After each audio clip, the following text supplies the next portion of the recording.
Bonjour à tous, je suis Alexis, le fondateur de la maison Colincourt, et aujourd'hui j'avais envie de vous parler du modèle Tokyo. Je vous montre les miennes. Le modèle Tokyo, c'est le premier modèle de sneaker que la maison Colincourt a édité. Alors c'est pas une référence cachée à la série Casa del Papel. En revanche, c'est une référence assez nette à cet endroit emblématique à Paris du skate, qui est le palais de Tokyo. Mais aussi un clin d'œil au Japon, où il y a cette culture très portée sur l'excellence, la précision et le fait de faire les choses vraiment bien dans le détail. Et c'est ça, l'histoire du Tokyo. 1 an et demi de travail, 3 dessins, 8 prototypes, 4 formes qui ont été testées pour aboutir à la fin de ce long travail à un produit vraiment conforme à ce qu'on rêvait de proposer. J'avais quoi en tête pendant cette 1 an et demi de travail? Ce que je voulais, c'était arriver à une hybridation entre un soulier et un sneaker. Grosso modo, garder le meilleur des deux mondes, et ça passe par des critères. La qualité, durabilité, l'esthétique, le design et le confort. On commence par le confort. Je voulais réussir à fabriquer un sneaker dans lequel il n'y ait pas les matériaux synthétiques qu'on trouve habituellement dans les baskets classiques. Donc le défi, c'était d'arriver à fabriquer une basket avec uniquement des matières nobles, naturelles, et qui correspondent à ce qu'on fait en fait dans le soulier. Le résultat, eh ben, il est extraordinaire, et je pèse mes mots. Pourquoi? Parce que vous n'avez pas l'échauffement du pied qui provient principalement de la voûte plantaire et que vous pouvez souvent ressentir lorsque vous portez des baskets traditionnelles comme une Stan Smith par exemple. Ok, maintenant on va s'intéresser à l'esthétique et au design du modèle. On va commencer par la forme. La forme, pour ceux que j'ai eu la chance de croiser en magasin, vous le savez, c'est pour moi très important sur une paire de chaussures. La forme de la Tokyo, elle est ni trop fine, ni trop large. Et c'est le secret de sa versatilité. C'est ce qui va vous permettre de la porter à la fois en short ou de façon très habillée. Les éléments de design à proprement parler. Je vous montre, en espérant que la qualité soit correcte. Vous avez sur les flancs de la Tokyo une ligne latérale de perforation que vous voyez ici, et qui évoque en clin d'œil les gènes souliers dont cette basket est issue. Ensuite, vous avez cet empiècement à l'arrière qui se termine de cette façon-là, qui, comme vous pouvez le remarquer, remonte très haut et assez vite sur l'arrière du pied. Et ça lui donne de la gueule, tout simplement. Mais aussi, c'est un prétexte à pouvoir traiter la patine sur un Tokyo avec un bicolore, comme vous le voyez ici, où on a une patine cognac et un empiècement arrière dans les tons bleus. À propos de bleu, c'est la couleur de la doublure pour toutes les Tokyo.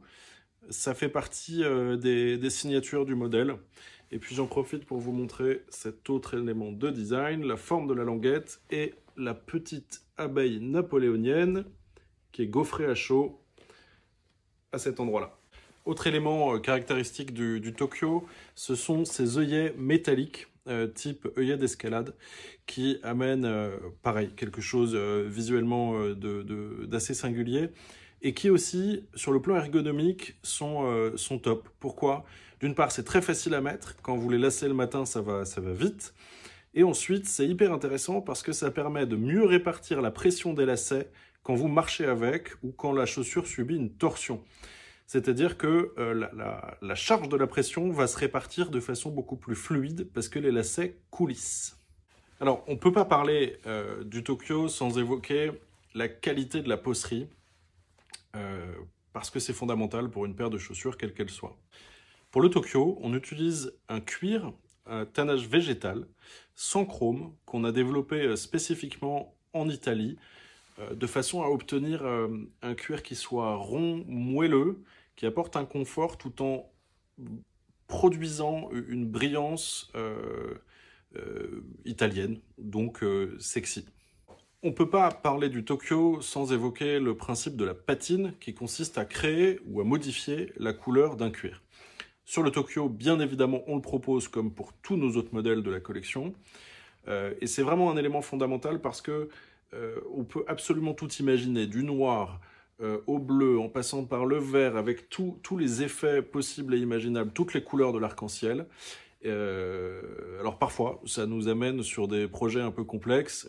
Là, par exemple, dernièrement, on a livré un client aux États-Unis d'une paire de Tokyo dont la patine était basée sur une peinture de Van Gogh. Dernier point dont j'avais envie de vous parler concernant les éléments de design et d'esthétique du Tokyo, c'est la semelle. Alors, sur les Tokyo, mais sur toutes nos baskets, vous pouvez choisir, et les clients ne le savent pas suffisamment, 3 types de semelles. Soit la semelle blanche, comme ce que vous trouvez sur un sneaker classique, traditionnel, soit un effet vintage, c'est-à-dire qu'on va artificiellement vieillir la semelle pour donner à la chaussure un aspect plus travaillé ou qui a vécu. Et on peut aussi teindre la semelle de façon à obtenir une couleur complètement pleine et pourquoi pas unie, ce qui permettra aux gens de les porter de façon plus habillée ou pour aller travailler si jamais la semelle blanche posait un problème. Le prix, le Tokyo est proposé à 345 €, ce qui inclut le travail de patine à la carte. Les astuces à connaître sur le Tokyo. La première, qui est très méconnue, c'est que nous sommes parfaitement capables de rénover une semelle blanche qui aurait été salie par l'usage normal de la chaussure. Vous nous les ramenez et en quelques heures, en fait, on arrive à rendre quasiment le blanc initial de la semelle. Donc, c'est pas un stress, il faut pas s'en inquiéter. On est tout à fait en mesure de rénover ça.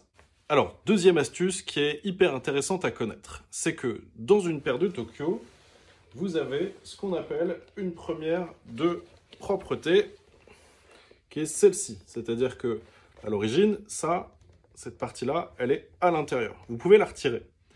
Un exemple, vous prenez l'avion, c'est un long courrier, le pied va gonfler, et ben vous pouvez adapter le chaussant de votre basket à la situation, au contexte dans lequel vous vous trouvez. Donc là, par exemple, si vous retirez ça, vous allez gagner un espace suffisant pour vous permettre de supporter un long courrier tout en gardant vos chaussures aux pieds. C'est valable aussi, par exemple, si vous voyagez depuis un pays chaud ou vers un pays chaud, ça se retire. Vous pouvez marcher soit sur la première de montage qui est là, soit vous pouvez lui associer une autre petite semelle plus fine. Alors celle-ci, elle va se glisser à l'intérieur si vous avez besoin de gagner du volume en retirant la première.